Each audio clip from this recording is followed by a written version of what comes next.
Hola, ¿qué tal? Mi nombre es Víctor Manuel Morales Valdés, estudiante del Instituto Tecnológico Superior del Oriente del Estado de Hidalgo, estudiante de la Ingeniería en Sistemas Automotrices. Actualmente curso el sexto semestre. A continuación les voy a explicar algunos circuitos de potencia, como son el convertidor de corriente alterna a corriente alterna, el convertidor de corriente directa a corriente directa, y por último los inversores. En el circuito mostrado es un circuito de corriente directa a corriente directa, el cual nos permite reducir la tensión de salida que sea independiente a la tensión de entrada. En este circuito estamos usando un circuito integrado, el cual es MC34063A, de los más comerciales. Eh, este nos permite, además de reducir la tensión de salida, también nos permite elevar la tensión y también nos permite obtener tensiones negativas, siempre y cuando la tensión de entrada sea negativa. En este circuito que se muestra, tendremos una tensión de salida de 1.25 voltios a 5 voltios, con una tensión de entrada de 12 voltios, como se muestra en la batería.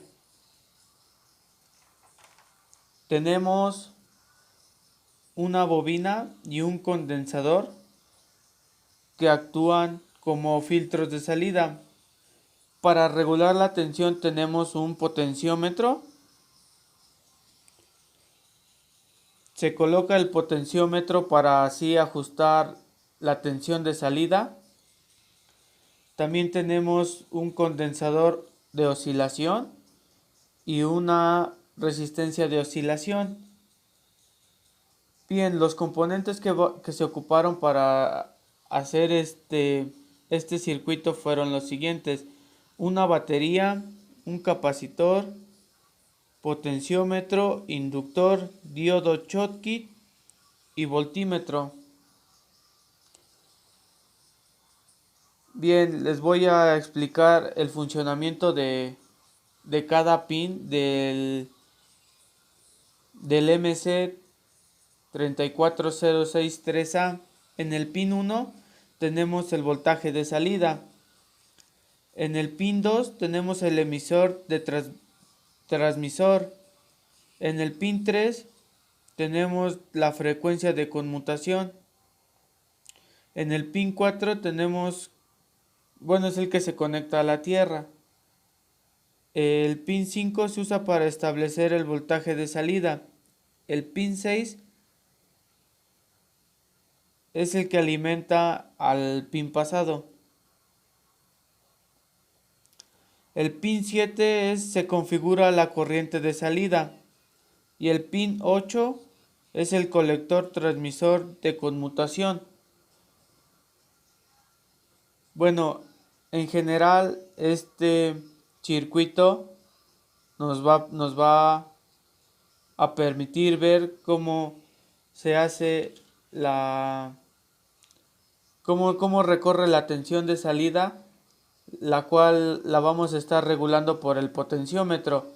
Ahorita tenemos el potenciómetro a un 50%, el cual no nos va a dejar que salgan los 5 voltios que queremos, pero lo vamos a ir regulando. Como bien sabemos, el potenciómetro podemos hacer que vaya más rápido o más lento, y así es como vamos a poder regular la tensión. Bueno, a continuación voy a correr el circuito para que podamos ver la tensión de salida.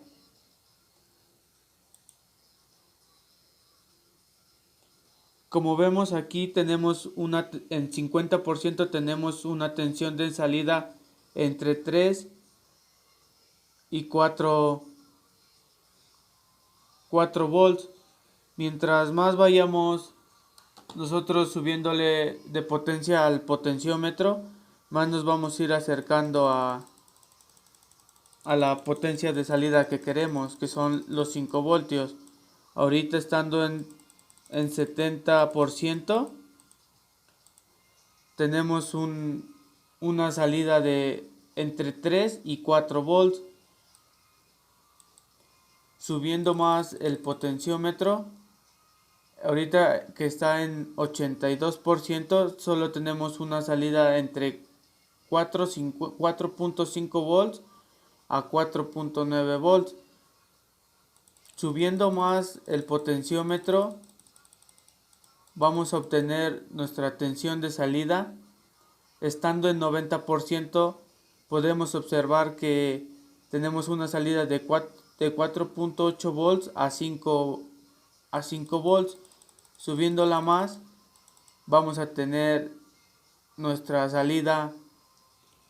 tensión de salida de 5 volts.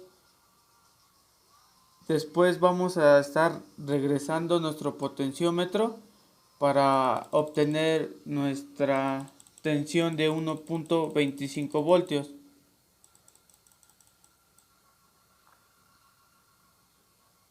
Como vemos, va bajando el voltaje, la salida de voltaje.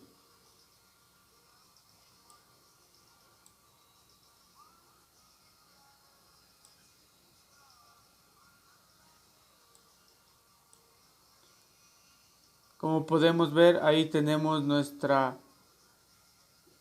salida de 1.25 voltios. Pues en general es todo lo que hace este circuito. En el siguiente circuito se muestra un convertidor de CA a CA. En este convertidor de CA a CA encontramos dos amplificadores operacionales, los cuales tienen una señal de 6 volts RMS con una frecuencia de 60 Hz. Cada uno de los amplificadores se encuentra alimentado por 12 y menos 12 volts. El primer amplificador está en un lazo abierto, el cual es un inversor, ya que su negativo está conectado a la tierra, que sería este. El segundo amplificador es de un lazo abierto y es un no inversor porque está conectado al positivo, el positivo a la tierra. Se genera una salida cuadrada. Después se encuentra conectado en serie con un condensador y con un diodo.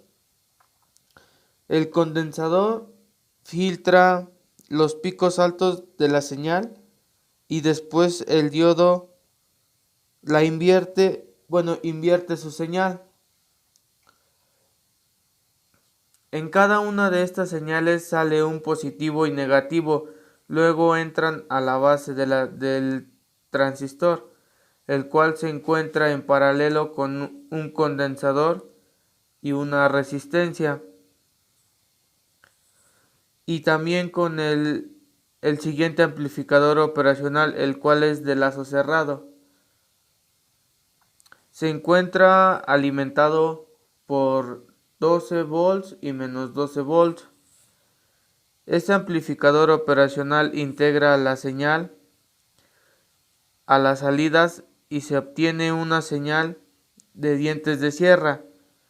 Luego la señal irá a un amplificador operacional, el cual es de lazo abierto. Es un amplificador ya que comparará la señal que se encuentra desde un potenciómetro.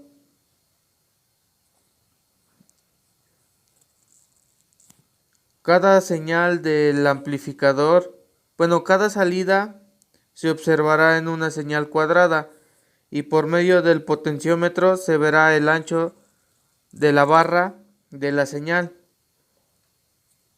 Por medio de una resistencia de 330 ohmios ingresa a un MOC 339, o como son más comerciales, como los optoacopladores, el cual, bueno, su funcionamiento de los optoacopladores es aislar la parte de la electrónica de potencia con la de alta potencia. Este optoacoplador irá conectado con un triac. El optoacoplador y el triac son los encargados de controlar el ciclo negativo de la fase y el otro ciclo positivo. Esto se activará a cierto voltaje y se tendrá una señal de corriente alterna. En el siguiente circuito podemos observar que tenemos un amplificador operacional inversor. La señal de salida inversa a la de la entrada está en polaridad, aunque puede ser mayor, igual o menor dependiendo esto de la ganancia que le demos al amplificador estando en un lazo cerrado. El amplificador que vamos a utilizar es un 741. A este componente se le caracteriza por invertir la señal de entrada y le da una ganancia de acuerdo al valor que tome RF y R1. La ganancia puede ser menor o igual a 1 o mayor que 1. Como podemos ver, este amplificador inversor está en un lazo cerrado. Su salida la tenemos conectado a un osciloscopio en el pin A, y su entrada la tenemos igual conectada al osciloscopio en el pin B. A continuación les voy a presentar cómo se ven las salidas, la entrada y la salida por un osciloscopio.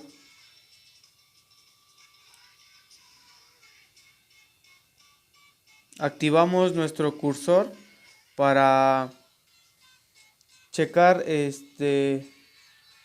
o medir la amplitud de entrada y de salida.